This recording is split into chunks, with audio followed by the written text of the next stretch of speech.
Bismillahirrahmanirrahim. Assalamualaikum warahmatullahi wabarakatuh.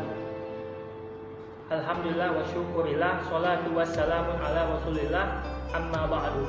Puji syukur kehadirat Allah subhanahu wa ta'ala beserta salawat pertamikan salam marilah kita hadiahkan kepada junjungan kita Nabi besar Muhammad sallallahu alaihi wasallam dengan melafazkan Allahumma sholli wa sallim wa barik alaihi.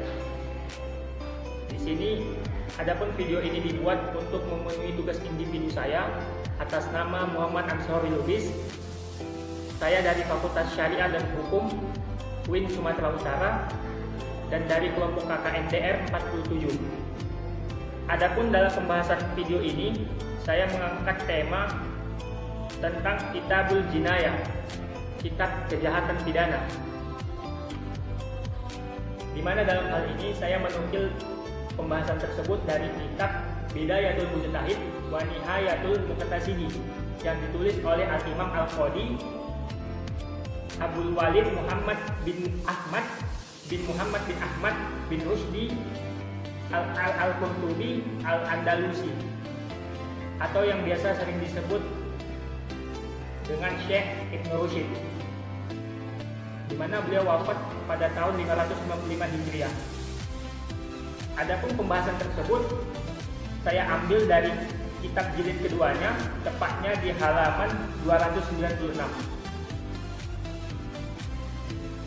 Sebelum kita masuk ke lebih mendalam mengenai tema yang saya angkat tadi, perlu dirasanya untuk diketahui bahwasanya dalam hukum Islam ini terdapat beberapa bagian dalam ilmu hukum Islam. Yang pertama berkenaan dengan hukum ibadah, hablum minallah. Hukum ibadah ini seperti contohnya sholat, puasa, zakat, dan ibadah-ibadah lainnya yang berkenaan dengan Allah Subhanahu wa Ta'ala. Lalu yang kedua ada berkenaan dengan hukum muamalah atau hablum minan nas, seperti hukum jual beli. Dan yang terakhir ada hukum pidana Islam atau jinayah. Hal ini lebih berkenaan kepada tindak pidana kejahatan Islam. Baik, langsung saja kita bahas pada kitab tersebut. Qala al-musannifu rahimahullahu ta'ala wa nafa'ana bihi wa bi ulumihi fid dharaini amin. Kitabul Jinayati wal jinayatul lati laha hududum masyru'atun arba'a. Kitab kejahatan pidana. Tindak kejahatan yang berhak mendapatkan hukuman berdasarkan syariat ada 4. Al-awwal jinayatu alal abdani wan nufusi wal a'dai wa huwal musamma qatlan wa jarhan. Yang pertama, kejahatan terhadap fisik, jiwa, anggota tubuh, yaitu yang dinamakan dengan pembunuhan atau pelukaan.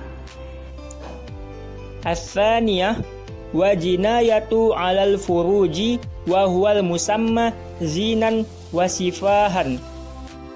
Yang kedua, kejahatan terhadap kemaluan atau kelamin, yaitu yang dinamakan dengan perzinahan dan pelacuran.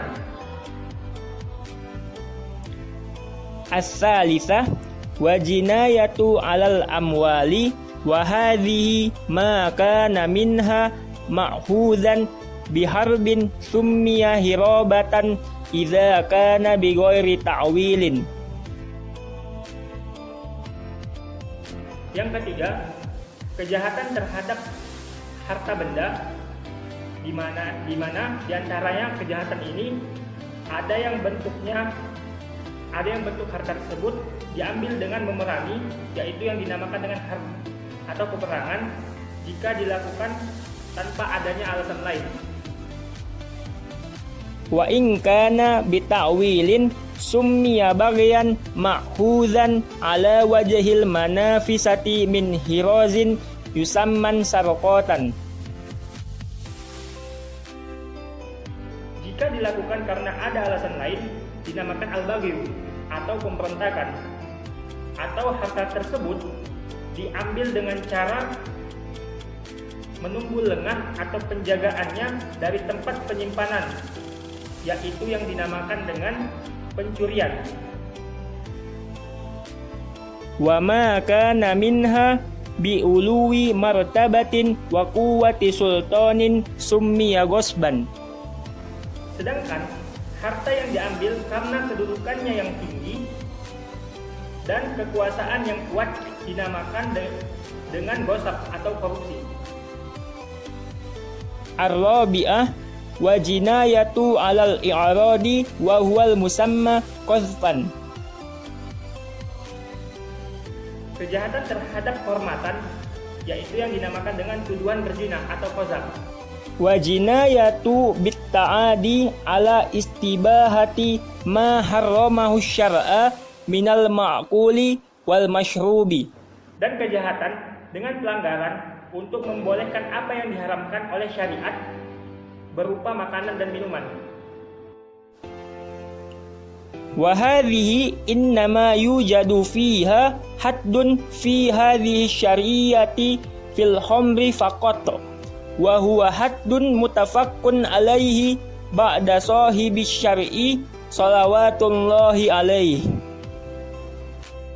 Hanya saja dalam hal ini terdapat hukuman berdasarkan syariat, yaitu pada hamarnya saja. Ini adalah hukuman yang disepakati setelah meninggalnya Rasulullah SAW. Wallahu a'lam bishawab. Demikian pemaparan saya pada isi video kali ini yang bertemakan tentang kitab kejahatan pidana pada kitab Hidayatul Mujtahid. Tentunya dalam pembuatan video ini masih terdapat banyak kekurangan dan kesalahan, baik itu dari segi pengertian maupun dari segi penerjemahan. Demikian yang dapat saya sampaikan. Terima kasih atas perhatiannya. Assalamualaikum warahmatullahi wabarakatuh.